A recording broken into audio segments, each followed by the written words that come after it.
Shalom, salam sejahtera dalam kasih Tuhan kepada seluruh jemaat Tuhan yang mengikuti ibadah online. Dan saya percaya bahwa hari ini kita memperingati Jumat Agung, di mana 18 jam waktu terakhir daripada Tuhan Yesus dari Taman Getsemani ke Golgota, di mana kita bisa melihat penderitaan daripada Tuhan Yesus kepada kita. Sebelum kita mendengarkan firman Tuhan, mari kita berdoa. Bapa Surgawi, kami bersyukur untuk hari ini Tuhan, kami bisa mengingat kembali apa yang Tuhan Yesus telah lakukan di dalam setiap kehidupan kami, bagi kami semua, bagi umat-umat-Mu, bagi semua manusia. Kami berdoa biarlah melalui firman-Mu ini Tuhan, kami yang sedang mengalami masa-masa yang sulit, Tuhan berikan kekuatan. Biarlah Tuhan perwahyuan daripada firman-Mu, apa yang Tuhan Yesus lakukan di atas kayu salib, boleh Tuhan nyatakan lewat firman Tuhan hari ini Tuhan, supaya kami dikuatkan, supaya kami diubahkan, supaya kami diberkati dan kami bisa melihat Tuhan perwahyuan-perwahyuan yang dalam daripada firman-Mu. Terima kasih Tuhan, di dalam nama Yesus kami berdoa dan bersyukur. Haleluya. Amin. Puji Tuhan, saudara, saya akan menyampaikan firman Tuhan yang saya beri tema, mengapa Yesus tidak turun dari salib. Jadi mengapa Yesus tidak turun dari salib? Saudara, saya akan bacakan firman-Nya dari Matius pasal 27 ayat 39 sampai dengan ayat 44. Demikian bunyinya. Orang-orang yang lewat di sana menghujat Dia dan sambil menggelengkan kepala mereka berkata, "Hai engkau yang mau merubuhkan bait suci dan mau membangunnya kembali dalam 3 hari, selamatkanlah dirimu, jikalau engkau anak Allah, turunlah dari salib itu."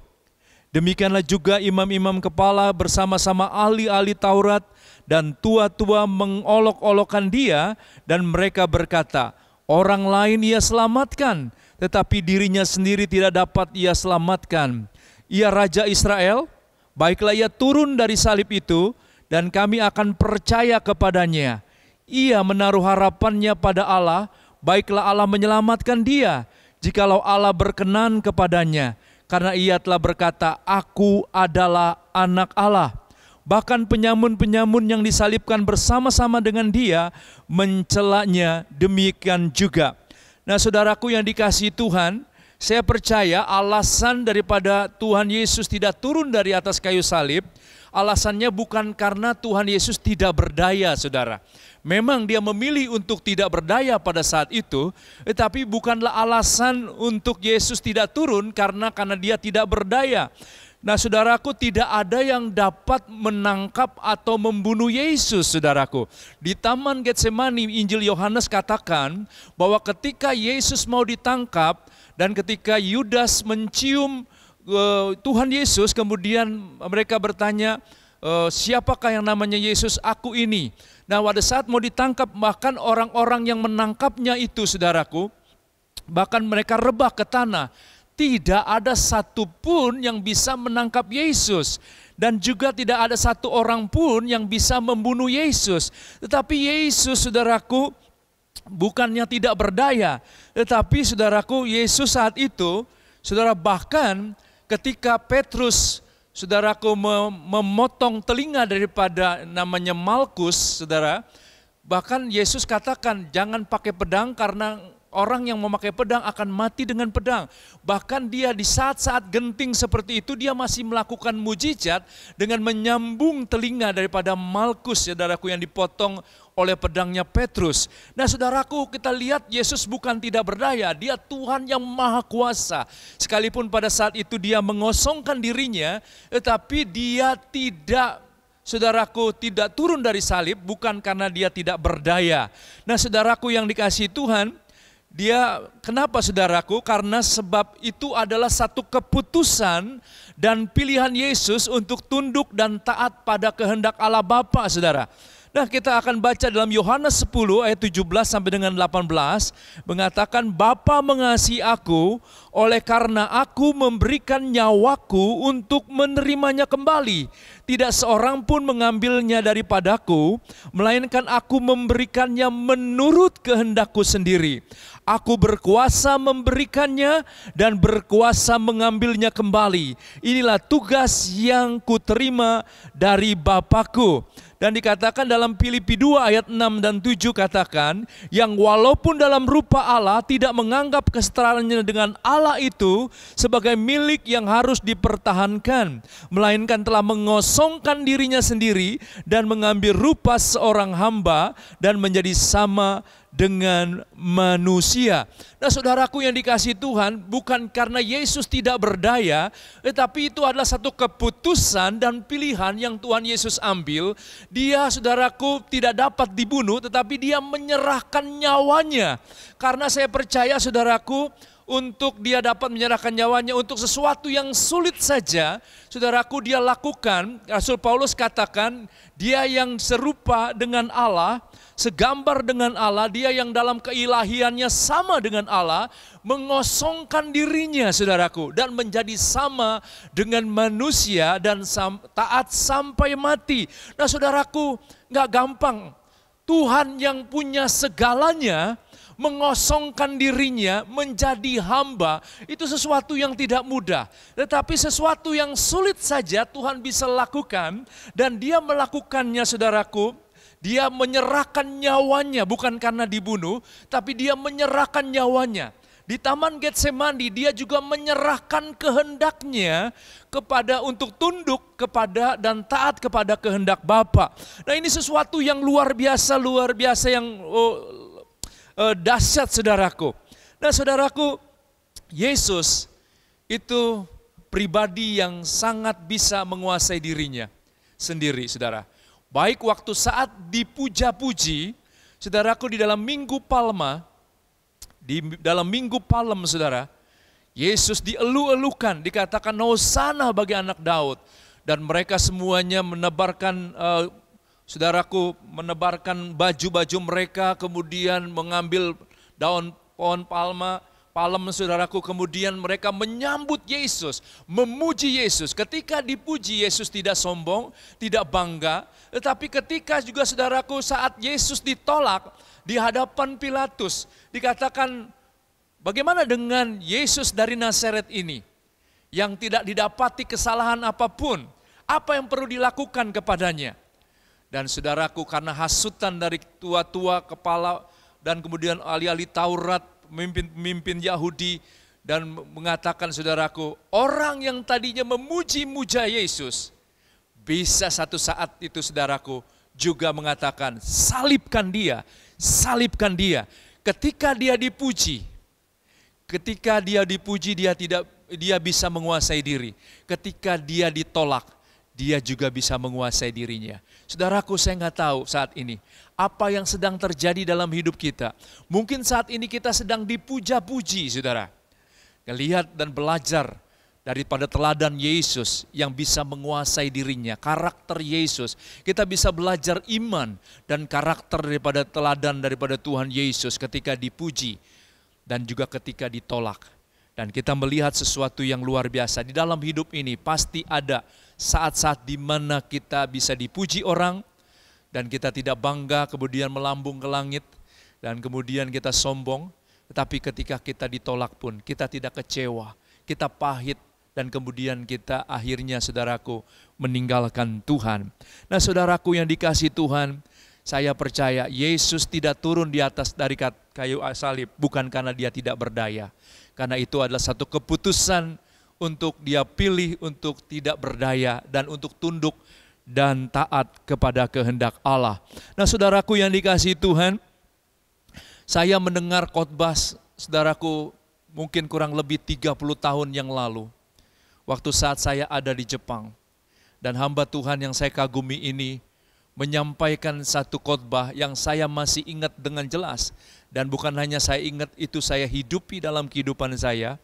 Hamba Tuhan ini mengatakan, jangan pegang sesuatu terlalu erat. Karena waktu saat diambil itu sakit.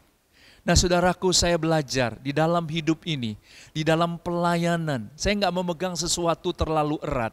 Kenapa? Saya tahu ketika itu diambil itu bisa sakit. Saya mau melepaskan, saya mau belajar bagaimana seperti Tuhan Yesus melepaskan. Dan saudaraku, saya percaya saya nggak punya apa-apa saja, mungkin nggak gampang untuk melepaskan. Yesus bisa melepaskan apa yang dia miliki. Nah saudaraku, saya mau belajar untuk saudaraku melepaskan segala sesuatu. Dan ketika saya melepaskan sesuatu, ada damai sejahtera di dalam hati saya. Itu saudaraku, saya mau belajar. Dan saya percaya memang kita perlu mengagumi hamba Tuhan. Tetapi fokus iman kita tetap Yesus, saudaraku. Karena Yesuslah yang membawa iman kita menjadi dewasa. Karakter kita menjadi dewasa, saudaraku. Lewat saudaraku Jumat Agung ini, yaitu 18 jam, di mana Tuhan Yesus saudaraku menderita dari Taman Getsemani. Apa yang terjadi di Taman Getsemani?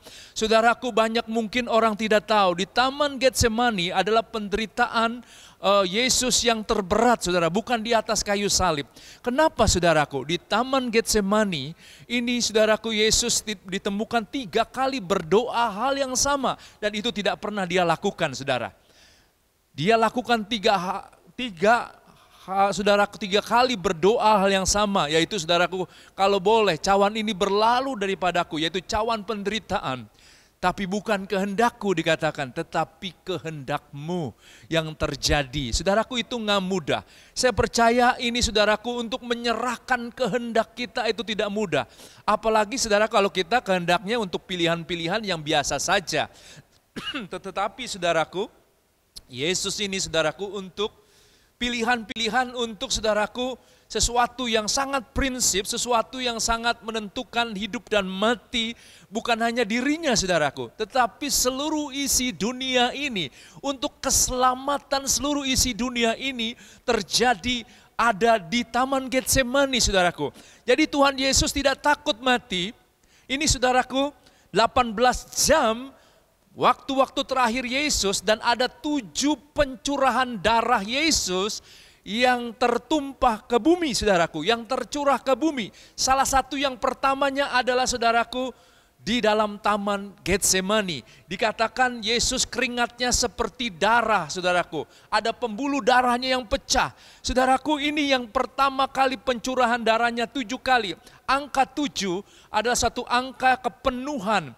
Jadi saudaraku, adalah angka di mana saudaraku sudah penuh, sudah selesai, sudah genap, saudaraku. Nah saudaraku, salah satunya yang pertama ada di Getsemani. Tuhan Yesus tidak takut mati karena dia tahu datang untuk itu. Tetapi yang Tuhan takutkan adalah saudaraku, keterpisahannya dengan Allah Bapa, saudaraku.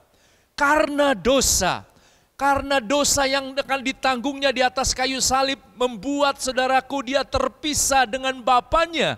Saudaraku, ini hal yang sangat ditakutkan oleh Tuhan Yesus, bukanlah kematian fisik, tetapi yang ditakutkan adalah keterpisahan. Harusnya saudaraku, kita takut bukan mati saudaraku, tetapi takut berpisah selama-lamanya dengan Tuhan. Nah Tuhan Yesus saudaraku, di atas kayu salib, saudaraku, dia tidak turun dari atas kayu salib. Dia di Taman Getsemani, dia berjuang untuk bisa menyerahkan kehendaknya supaya cawan penderitaan itu berlalu. Tapi dia katakan, bukan kehendakku, tapi kehendakmu ya Bapa. Tidak mudah untuk melakukan ini, saudara. Oleh sebab itu kenapa ada keringat yang keluar seperti darah, karena ada pembuluh darahnya yang saudaraku pecah. Saudaraku, orang yang mungkin depresi yang sedemikian berat bisa seperti itu, saudaraku. Itu adalah pencurahan darah pertama daripada Tuhan Yesus. Dan yang dia takutkan adalah, saudaraku, bukan mati, tetapi yang dia takutkan adalah berpisah dengan Bapanya. Makanya di atas kayu salib dia mengatakan, saudaraku, Eloi, Eloi, lama sabachthani. Yang dikatakan, Allahku, mengapa engkau meninggalkan aku? Dosa membuat orang terpisah dengan Allah. Dosa membuat kita terpisah dengan Tuhan, dan dosa juga yang menyebabkan ada kematian, saudaraku. Pertama kematian rohani, kemudian disusul dengan kematian jasmani. Ada kutuk, saudaraku, ada sakit penyakit, ada kemiskinan, dan hal-hal yang lain berentet, saudaraku, terjadi, saudaraku, karena dosa. Oleh sebab itu kenapa Tuhan Yesus bisa menyerahkan kehendaknya di Taman Getsemani kepada Bapa. Itu karena, saudaraku, sesuatu yang luar biasa yang saya akan bagikan di sini, saudaraku. Nah, saudaraku, ini, saudaraku, alasan terbesar Yesus tidak turun dari salib, meskipun dia bisa melakukannya, adalah, saudaraku, ini yang saya mau bagikan, saudaraku, supaya kita yang sedang mengalami mungkin hal-hal yang sulit dalam hidup kita, ditinggalkan, ditolak, dicaci maki, ataupun mungkin saudara sedang diturunkan, atau mungkin saudara sedang mengalami penderitaan, saudara mungkin mengalami kekecewaan, penolakan, dan sakit, saudaraku, baik fisik, mental, terlebih lagi secara rohani mungkin. Saudaraku, kita sudah jauh daripada Tuhan. Tetapi ini kita bisa melihat mengapa Yesus bisa bertahan, tidak turun dari ke atas kayu salib, padahal dia mampu, dia bisa melakukannya. Bahkan orang-orang mengejek dia, 5 kali ejekan itu, saudaraku. Dan dikatakan, saudaraku, hal-hal yang luar biasa. Sebenarnya dia bisa, egonya bisa, saudaraku, kalau orang punya ego, karena dia punya power, dia punya kuasa, dia bisa turun, saudara. Tetapi apa yang menahan Yesus tetap ada di atas kayu salib, dan dia tidak turun, dan dia tidak memanggil bala tentara Allah untuk membebaskan dia, saudaraku. Karena, saudaraku, karena kasih-Nya yang begitu besar kepada saudara dan saya, kepada seluruh isi dunia ini, kepada manusia yang sudah jatuh ke dalam dosa. Karena tidak ada satu jalan pun yang dapat membawa untuk karya penebusannya, saudaraku. Membuat orang-orang bisa dibenarkan, membuat orang-orang bisa diampuni, membuat orang-orang yang berdosa itu bisa dibayar. Bukan dengan darah binatang, itu cuma perlambangan. Bukan dengan emas dan perak, saudaraku, tetapi dengan darah orang yang tidak berdosa sama sekali. Dan di dunia ini tidak ada satupun orang yang tidak berdosa. Sebut saja, ada banyak nabi-nabi. Saudaraku, semua nabi sudah dipakai Tuhan luar biasa. Nabi Musa dipakai Tuhan luar biasa, tetapi dia berdosa karena punya papa dan mama, saudaraku. Tetapi Tuhan Yesus, saudaraku, Nabi Daud juga sudah dipakai Tuhan luar biasa. Tetapi dia juga berdosa, berzina, membunuh orang, saudaraku. Dan juga, walaupun dia dipakai Tuhan luar biasa, dia juga punya papa mama. Semua yang memiliki papa dan mama, semua yang lahir dari persetubuhan suami istri, berdosa dan tidak layak untuk menjadi penebus. Tapi kita tahu Yesus, saudaraku, walaupun meminjam rahim daripada Maria, perawan Maria, tetapi benihnya bukan dari Yusuf, benihnya adalah dari Roh Kudus, sehingga dia adalah pribadi yang sama sekali tidak berdosa dan layak untuk menjadi penebus. Karena Tuhan Yesus tahu satu-satunya jalan untuk menebus dosa-dosa dunia ini adalah melalui jalan salib yang begitu berat. Saudaraku, untuk menanggung semua dosa-dosa. Di dalam, saudaraku, di atas kayu salib bukan hanya dosa-dosa, tetapi segala sakit penyakit, segala kelemahan, segala kejahatan, semua, saudaraku, semua yang buruk-buruk ditimpahkan ke dalam tubuhnya. Sehingga di atas kayu salib terjadi pertukaran ilahi, saudaraku. Yang terjadi di atas kayu salib luar biasa karena kasih-Nya yang luar biasa, saudaraku. Dikatakan dalam Yohanes 15 ayat 13, saudaraku, inilah kasih seorang sahabat yang mau memberikan yang mati untuk sahabat-sahabatnya, saudaraku. Kanda kasih adalah memberi. Yohanes 3 ayat 16 katakan, karena begitu besar kasih Allah akan dunia ini, sehingga dia memberikan putranya yang tunggal, supaya setiap orang yang percaya kepada dia tidak binasa. Binasa di sini bukan sekedar mati, tapi berpisah dengan Tuhan selama-lamanya. Itu yang harusnya ditakutkan oleh setiap kita, saudaraku. Nah, saudara, dikatakan tetapi orang yang percaya akan menerima hidup yang kekal. Oh, luar biasa saudaraku. Dikatakan Roma 8 ayat 32, kalau anaknya sendiri diberikan kepada kita semua karena kasih-Nya, bagaimana mungkin Dia tidak memberikan hal-hal yang lain? Saya percaya saudaraku, dari kata keselamatan saja, bukan hanya sekedar pengampunan dosa, bukan hanya sekedar keselamatan, tapi di dalamnya ada kesembuhan, di dalamnya ada saudaraku berkat-berkat. Saudaraku, di dalamnya saudaraku ada kelepasan, kemerdekaan, keberkatan yang berlimpah. Di dalamnya ada kelahiran baru saudaraku. Ini sesuatu yang luar biasa. Kenapa saudaraku ada 7 pencurahan darah saudaraku yang turun ke bumi dari Yesus. Nah saudaraku, itu melambangkan daripada kepenuhan karya Kristus yang sudah selesai dan sempurna di atas kayu salib, di mana ada pengampunan yang pertama, kemudian ada keselamatan, ada penyucian, ada pembenaran, ada kesembuhan, ada pendamaian, dan ada kelahiran baru di dalamnya saudaraku. Salib adalah tanda kasih Kristus kepada kita semuanya saudara. Tadi saya mau katakan bahwa ada pertukaran ilahi di atas kayu salib. Saudara yang ditolak, karena Yesus sudah ditolak saudaraku, kita diterima. Semua yang buruk-buruk ditimpakan kepada tubuh Yesus. Ya, saudaraku, artinya apa? Di dalam tubuh luka-luka Yesus itu menggambarkan tubuh Yesus yang luka, menggambarkan sakit penyakit kita yang ditanggungnya. Di mana yang ada yang luka saudaraku? Yang luka ada di kepala. Nah saudaraku, ini juga salah satu pencurahan darah. Darah duri yang di atas kepalanya mewakili sakit penyakit yang ada di dalam kepala. Apa? Tumor otak. Saudara, segala sesuatu yang sakit kepala, migrain, pokoknya yang ada di dalam kepala ini semua. Saudaraku, mewakili yang ditanggung Yesus. Di mana lagi saudara? Di punggung. Semua sakit penyakit yang ada di dalam punggung. Satu-satu saudaraku bisa daftarkan. Semua ditanggung oleh Yesus saudaraku. Di tangan sebelah kiri dan kanan saudaraku. Itu mewakili semua sakit penyakit yang ada di tangan kanan kiri. Semuanya saudara, yang ada di kaki kiri dan kanan. Itu mewakili segala sakit penyakit kita yang ditanggungnya. Dan kemudian lambungnya yang ditikam. Setelah dia mati saudaraku, ditikam kembali saudaraku. Itu melambangkan daripada semua sakit penyakit yang ada di dalam tubuh ini saudaraku. Dan saudaraku, itu adalah berbicara tentang tubuhnya. Dan pencurahan darah yang 7 kali itu berbicara tentang dosa-dosa kita yang ditebusnya. Luar biasa saudara, ada pertukaran di atas kayu salib supaya dia disakiti, supaya kita yang sakit disembuhkan. Dia ditolak supaya kita yang ditolak saudaraku diterima.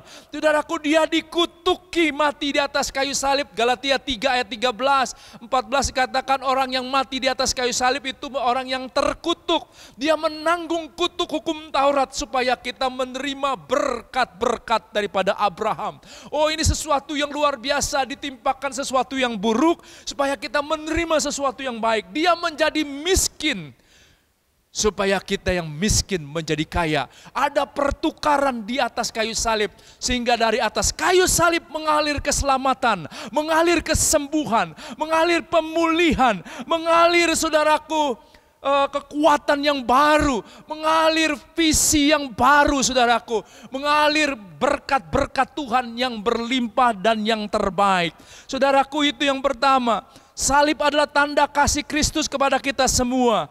Yesus sebagai imam besar yang dapat turut merasakan kelemahan-kelemahan kita saudara, sehingga kita dapat menolong, memberikan kekuatan kepada kita.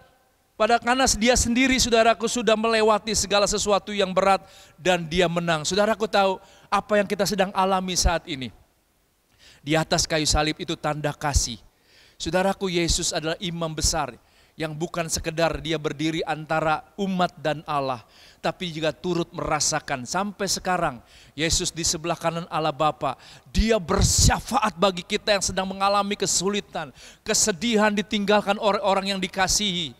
Saudaraku, kita mungkin sedang kecewa, mungkin saudara ini sedang ngalamin, sudah putus asa, ngelihat tidak ada masa depan, semuanya padang gurun, gelap, semuanya panas, semuanya pasir. Mungkin kelihatannya tidak ada jalan keluar, mungkin kita sudah menjauh daripada Tuhan. Seperti Tuhan mencari Adam, Adam di manakah engkau? Saudaraku, dia bertanya dan memanggil kita kembali. Saudaraku, di atas kayu salib dia katakan, Bapa ampunilah mereka karena mereka tidak saudara tahu apa yang mereka lakukan. Tahukah saudaraku, darah Habel berbicara dari tanah ketika dia dibunuh. Tapi saudaraku, darah Habel menuntut pembalasan. Tetapi darah Yesus yang tercurah ke bumi ini, yaitu saudaraku berbicara tentang pemulihan, rekonsiliasi, pengampunan. Saudaraku berbeda, darah Habel berbicara tentang nuntut balas. Tetapi saudaraku, darah Yesus berbicara tentang pengampunan, pemulihan di dalamnya. Betapa luar biasanya dia imam besar kita turut merasakan. Saudara yang sedang sedih, saudaraku ngalamin hal-hal penolakan, Tuhan turut bersedih saudaraku. Tuhan turut merasakan penderitaan yang mungkin kita sedang alami, sakit penyakit yang mungkin kita sedang alami saudaraku. Tuhan turut merasakan karena dia pernah alami hal itu dan dia keluar sebagai pemenang. Dan saudaraku, saya percaya dia tidak pernah meninggalkan kita sedikit pun. Dia tetap bersama dengan kita saudaraku. Oh luar biasa, dia tidak pernah berubah, dia mengasihi kita. Kalau dia tidak turun di atas kayu salib, dia bisa bertahan karena kasihnya kepada kita. Betapa luar biasanya saudaraku. Dalam Ibrani 12 ayat 3 katakan saudaraku, terus kita mengingat akan dia yang tekun menanggung bantahan, tekun saudaraku mengabaikan kehinaan, saudaraku caci maki dan segala penderitaan, tekun memikul salib supaya ganti sukacita. Supaya apa saudara? Supaya kita yang mengalami hal yang sulit dalam hidup kita tidak mudah menjadi lemah dan putus asa. Saya nggak tahu saudaraku, dengan hal-hal yang akibat pandemi yang begitu berkepanjangan, ada di antara kita mungkin saat ini sedang mengalami sesuatu yang sulit mengenai mungkin pekerjaan, mengenai bisnis, ataupun mengenai hubungan satu dengan yang lain. Saya mau katakan, saudaraku, hal-hal yang sulit itu Yesus sudah pernah lakukan, sudah pernah alami, dan dia merasakan apa yang saudara rasakan. Dia peduli, dia akan mengulurkan tangan dan tidak pernah mengulur-ngulur waktu. Dia akan menolong setiap kita. Saudaraku, apa yang Yesus lakukan, dia bertahan di atas kayu salib. Supaya saudaraku, kita tahu bahwa karena dia begitu mengasihi kita. Jadi saudara harus tahu apa yang saudara sedang alami saat ini. Yesus sudah memberikan hidupnya mati di atas kayu salib. Bagaimana mungkin dia tidak bisa menolong kita saat ini? Kalau dia bisa buat jalan ke sorga melalui pengorbanannya di atas kayu salib, dia juga bisa buat jalan bagi kita yang saat ini sedang jalan buntu, sedang tidak melihat jalan keluar. Saya percaya Tuhan sanggup untuk menolong setiap kita. Dia peduli dan mengerti apa yang sedang terjadi karena dia imam besar yang tidak pernah saudaraku tidak peduli kepada kita semua. Karena dia begitu mengasihi kita semua saudaraku. Dia bisa bertahan tidak turun di atas kayu salib karena kasihnya yang luar biasa saudaraku. Nah, karya penebusan Kristus sudah selesai, tapi kasih kita untuk tubuhnya terus berlanjut saudaraku. Yesus di atas kayu salib katakan sudah selesai. Apa maksudnya saudaraku? Di atas kayu salib dia katakan sudah selesai. Maksudnya adalah karya penebusannya memang sudah selesai. Tetapi saudaraku, kasih kita untuk tubuhnya yang saat ini terpecah-pecah. Untuk gerejanya yang di mana-mana terpecah-pecah. Saya percaya dunia akan percaya ketika melihat tubuh Kristus bersatu. Saudaraku, ketika melihat tubuh Kristus bersatu seperti Yohanes 17 ayat 21 sampai 23 mengatakan, ini adalah doa Yesus saudaraku, untuk dia rindu tubuhnya yang terpecah-pecah disatukan kembali. Di mana ketika orang melihat Yesus di dalam hidup kita, mereka percaya. Dan mereka percaya kepada Yesus, saudara. Saya percaya ini, saudaraku. Tuhan mau kita menjadi alatnya, menjadi perpanjangan tangan kasihnya Dia sudah mengasihi kita. Dan kita mau menyatakan kasih kita kepada orang-orang yang belum percaya kepada Tuhan. Orang-orang saat ini sedang mengalami satu kebutuhan. Orang yang saat ini sedang mengalami masalah dan kesulitan. Dan Tuhan Yesus katakan, kamu berkata kepada murid-muridnya, kamu berkata 4 bulan lagi musim menuai. Tapi aku berkata kepadamu, lihat sekelilingmu, ladang-ladang sudah menguning dan matang untuk dituai. Saudaraku, apa ladang yang menguning? Ini adalah pintu-pintu yang terbuka ketika orang-orang mengitu banyak masalah yang mereka alami. Saudaraku, saudara dan saya akan menjadi perpanjangan tangan kasih Tuhan. Perpanjangan tangan kuasa Tuhan untuk saudara bisa menyatakan kuasa Tuhan. Untuk berdoa bagi orang-orang sakit. Berdoa bagi orang-orang yang mengalami kesulitan. Bahwa saudaraku juga menjadi perpanjangan tangan Injil, kabar baiknya. Firman-Nya, saudaraku, yang tidak pernah berubah. Nah, saudaraku, kita menjadi alat-alat duta-duta kerajaan Allah di bumi ini, saudaraku. Nah, saudaraku, kalau Tuhan Yesus mau memakai, saudaraku, saat ini Yesus ada di sebelah kanan Allah Bapa, dan saat ini kalau dia mau memakai, dia akan memakai tubuhnya, yaitu saudara dan saya, yang saat ini sudah diselamatkan, yang sudah menerima anugerah, yang sudah menerima hikmat, yang sudah menerima urapan, dan sudah menerima, saudaraku, namanya, darahnya, saudaraku, menerima firman-Nya. Saya percaya saudara dan saya saat ini ada di dalam kehidupan kita saat ini untuk menjadi perpanjangan tangan kasih, kuasa, dan kebenaran-Nya.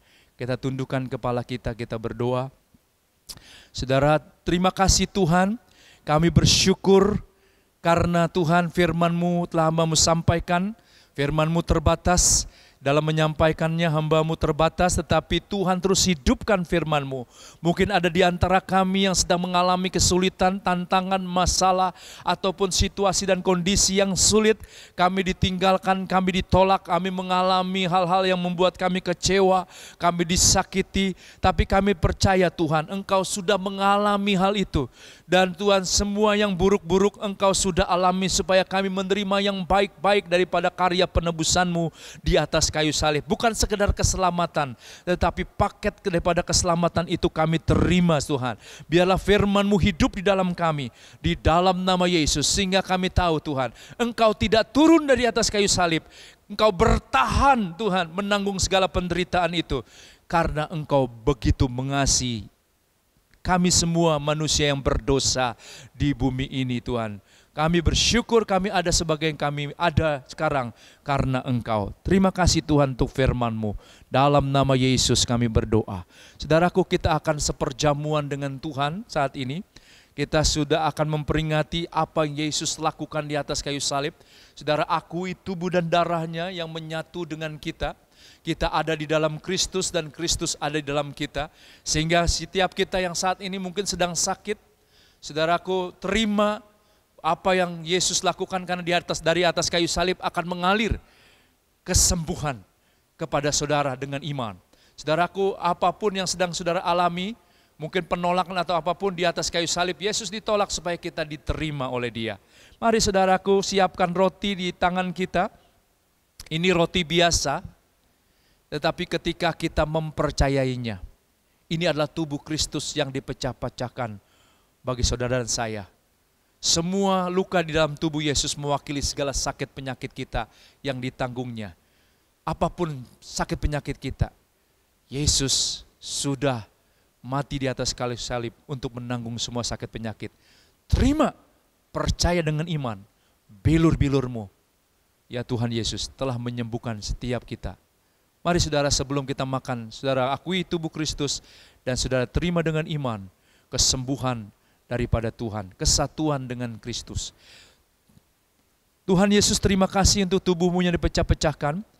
Sebentar lagi kami percaya Tuhan, kami terus menyatu dengan tubuh-Mu, kami ada di dalam Engkau, Engkau ada di dalam kami, dan kami yang mati terhadap dosa hidup untuk kebenaran, dan kami sangat percaya oleh bilur-bilur bekas luka di dalam tubuh-Mu, kami yang sakit telah menerima kesembuhan daripada Tuhan hari ini juga.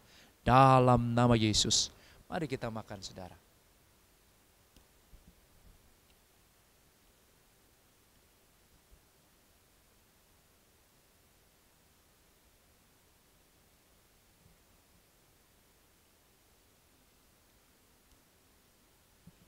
Kembali kita angkat cawan yang berisi anggur. Ini cawan biasa, anggur biasa. Tetapi saya percaya ketika kita mempercayainya, ini adalah darah Yesus yang tertumpah lebih dari 2021 tahun yang lalu. Dan setiap tetesan darah mewakili segala dosa-dosa kita yang ditanggung di dalam tubuhnya di atas kayu salib. 7 kali pencurahan darah, lunas dibayar saudaraku. Bukan dengan emas dan perak, bukan dengan perbuatan-perbuatan baik, bukan dengan apapun juga, tetapi dengan darah orang yang tidak berdosa, yaitu darah Yesus. Darah di mana saudaraku, dosa-dosa asal yang tidak bisa dibayar dengan perbuatan baik, ditebus. Dosa dalam pikiran, perkataan, motivasi, perilaku kita sudah ditebus oleh darah Yesus. Jadi saudara, sebelum kita meminumnya, akui darah Yesus ini sebentar lagi akan mengalir di dalam seluruh tubuh, jiwa dan roh kita, menghancurkan segala kuasa dosa, kuasa setan, sakit penyakit, segala kelemahan, segala kuasa kutuk bentuk apapun, sehingga kita menerima berkat-berkat yang terbaik oleh karena karya penebusannya di atas kayu salib. Bapa Surgawi, terima kasih untuk darah Tuhan Yesus yang tertumpah di atas kayu salib, menebus dosa-dosa kami. Dosa asal, dosa dalam pikiran, dosa segala macam di dalam hati dan perilaku telah dibayar lunas Tuhan. Kami percaya darah-Mu sebentar lagi akan mengalir dalam seluruh tubuh jiwa roh kami, menghancurkan segala kuasa dosa, kuasa setan, sakit penyakit, segala kelemahan bentuk apapun, segala kutuk bentuk apapun, sehingga kami menerima berkat-berkat yang terbaik daripada Tuhan, yang Tuhan sudah sediakan di atas kayu salib melalui pengorbanan-Mu. Terima kasih Tuhan, dalam nama Yesus kami berdoa. Mari kita minum saudara.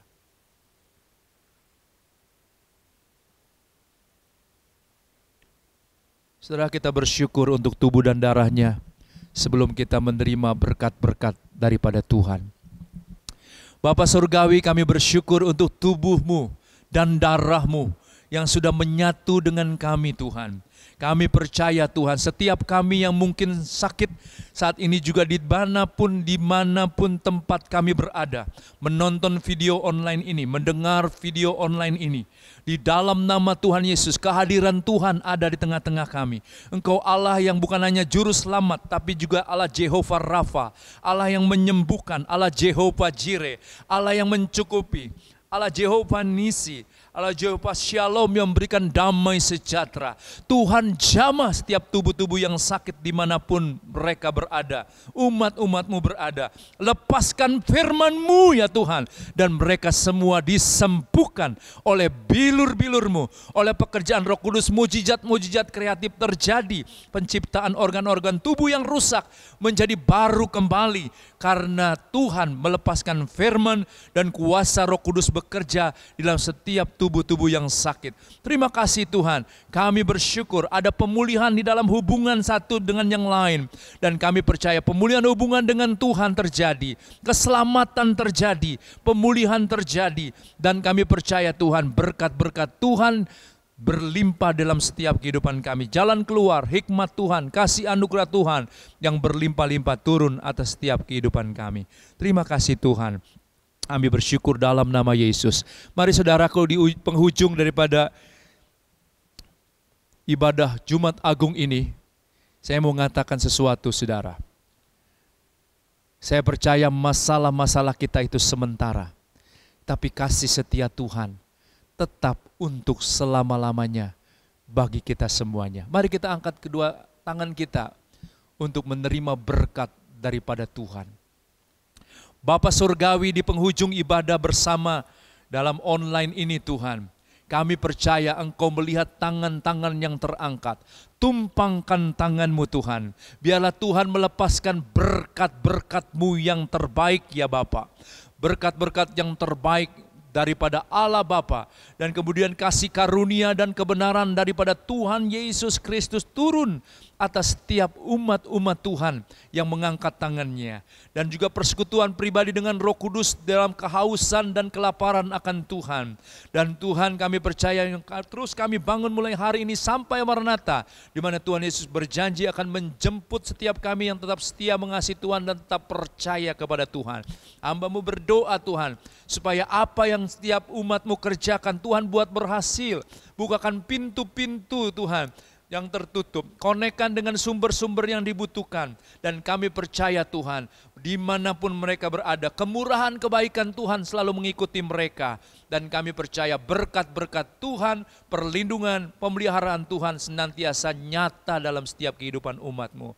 Di dalam berkat nama Tuhan Yesus Kristus, semua umat yang percaya yang telah menerima berkat Tuhan mengatakan dengan yakin, amin. Sekali lagi saudaraku, Tuhan Yesus memberkati kita semua. Shalom.